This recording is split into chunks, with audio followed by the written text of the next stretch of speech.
यात्रा पे गए हो कि नहीं गए हो? गए हो? कितने लोग गए हैं? और अगर नहीं भी जाओगे ना तो कोई जरूरी नहीं है, कोई हर्ज भी नहीं है, लेकिन वो यात्रा है ना सबको करनी है।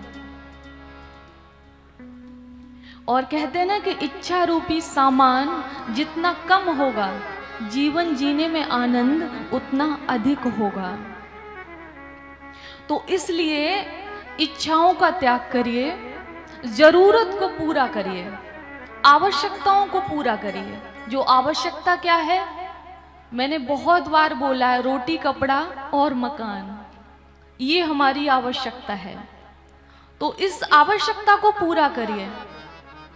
और इसके अतिरिक्त मान लो एक घर है, 4 घर बनाने की अगर आपके मन में आ रहा है ना, तो इसका अर्थ है ये इच्छा है। जब आप आवश्यकता पूरी करते हो तो उसे कहते हैं कि ये आपकी जरूरत है। और जब आप इच्छा पूरी करते हो तो धर्मशास्त्र कहते हैं ये भोग है। और भोग ही पाप कराता है, और पाप ही हमें नरक ले जाता है।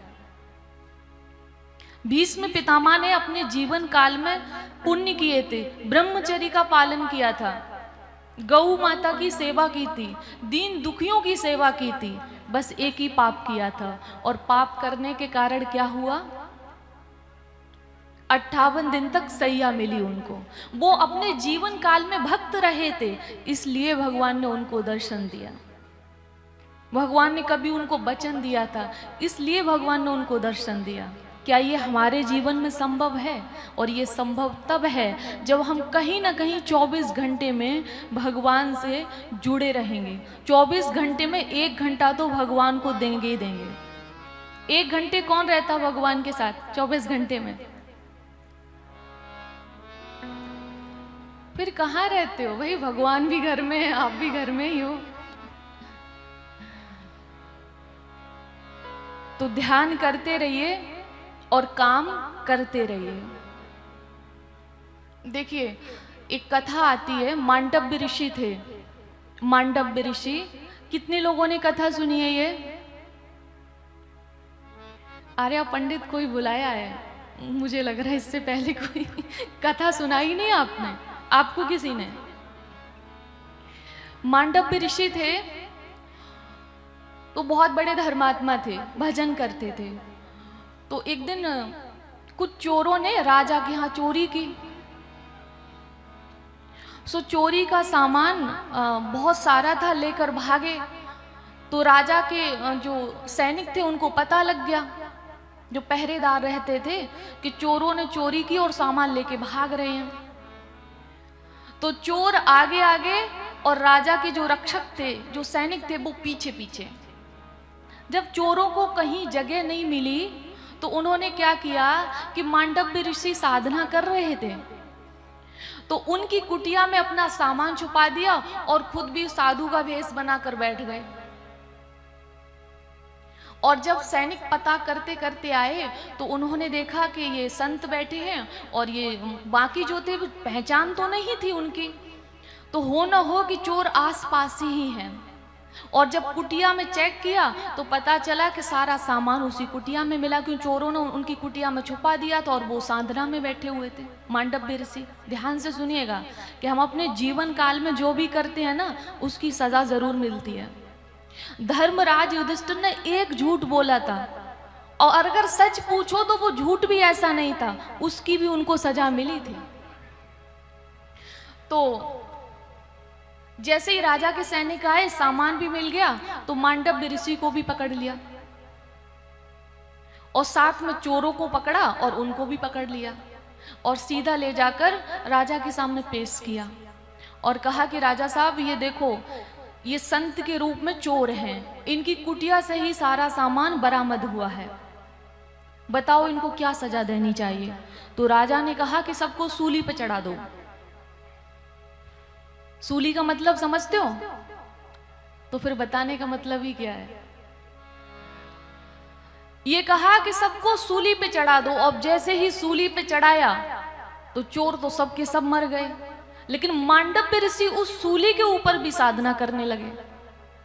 1 दिन हुआ, 2 दिन हुआ, जब 2-4-6 महीने हो गए तो राजा को लगा कि भाई ये क्या चमत्कार है कि चोर तो सब मर गए लेकिन ये संत को कुछ नहीं हुआ, ये तो उस पर भी साधना कर रहे, उस पर भी राम राम चल रहा है इनका, उस पर भी साधना चल रही है।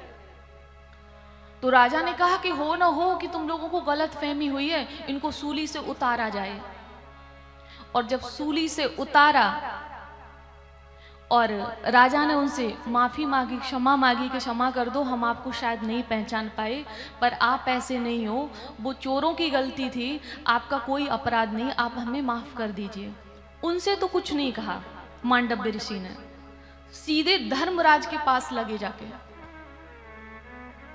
और ये कहा है कि हमारे जो खाते हैं ना वो खोलो, सारे कागज खोलो, हमारा हिसाब किताब दिखाओ। तो उन्होंने कहा भाई हुआ क्या है?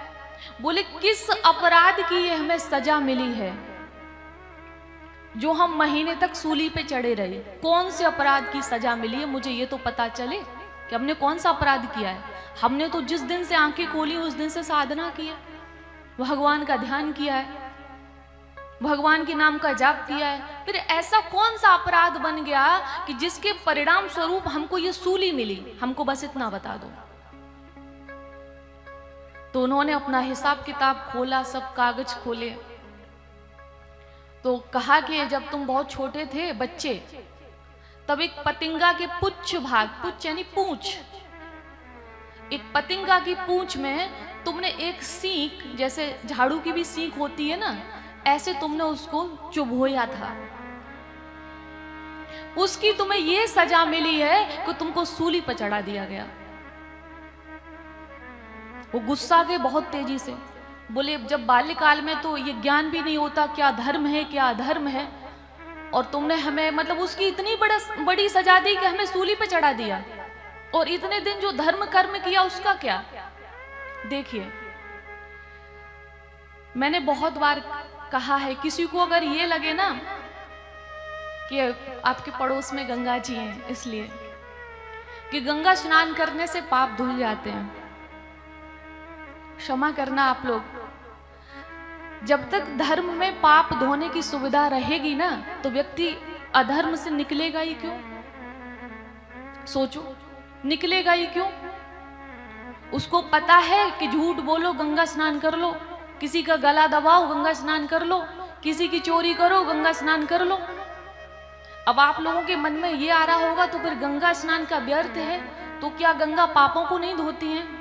अगर आप गंगा की कथा को पढ़ेंगे तो आपकी समझ में आएगा, राजा सगर के पुत्रों का 60,000 पुत्रों का गंगा माँ ने उद्धार किया था, लेकिन जो राजा सगर के पुत्रों से अपराध बना था वो जानबूझकर नहीं था, गलती से था। तो गंगा मैया पापों को नहीं धोती हैं, जो गलती से पाप होते हैं उनको धोती हैं, जो जानबूझकर करते हैं उनको नहीं धोती हैं।